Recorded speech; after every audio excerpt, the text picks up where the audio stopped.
एक और आम खबर दें आपको। वज़ीर आला सिंध की मेज़बानी में NCOC का मुश्तरका इजलास। अब चौथी लहर में कुछ कमी होना शुरू हुई है, ब्रीफिंग दी गई है। ब्रीफिंग के मुताबिक आज़ाद कश्मीर में कोविड उरूज पर है, 26% केसेस रिपोर्ट हुए हैं। सिंध में 13%, KP और पंजाब में केसेस में इजाफा देखा जा रहा है। कराची में 21% केसेस हैं, जिनमें से 3% कमी आई है। कराची में 1210 मरीज तशवीशनाक हालत में इस वक्त मौजूद हैं।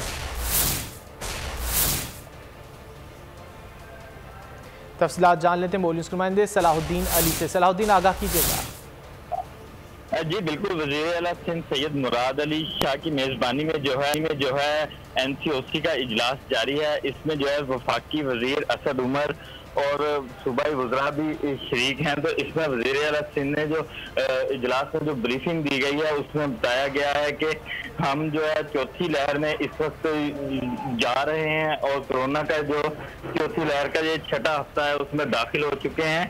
और इसमें जो वज़ीर आला सिंध ने बताया कि अब जो शरह है वो कुछ कम होना शुरू हुई है, क्योंकि हम इक़दाम लिए थे 31 जुलाई से और 8 अगस्त तक हमने जो लॉकडाउन लगाया उसकी वजह से शरह जो है उसमें कुछ कमी आई है। क्योंकि कराची में 21% केसेस थे तो उसमें अभी तकरीबन 3% कमी आई है।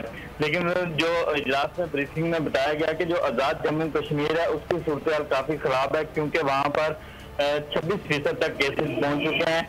लेकिन जो सिंध में जो मजमूई सूरत हाल है वो इस वक्त 13% की केसेस है और खैबर पख्तूनख्वा पंजाब में भी केसेस बढ़ते जा रहे हैं। इस हवाले से जो है इजलास में कहा गया कि इकदाम जो है उनको कुछ के जो है इस शरह को कंट्रोल किया जा सके। लेकिन वज़ीर आला सिंध ने कहा कि हमने जो इकदाम किए थे उसकी वजह से जो शरह है वो तकरीबन 3% तक कम हुई है और काफ़ी सूरत हाल जो है वो बेहतर होनी शुरू हो चुकी है। लेकिन जो कराची में अमवात की शरह है उसमें अभी तक इजाफा बरकरार है। इसमें तकरीबन 1210 मरीज जो हैं वो इस वक्त तशवीशनाक हालत में हैं।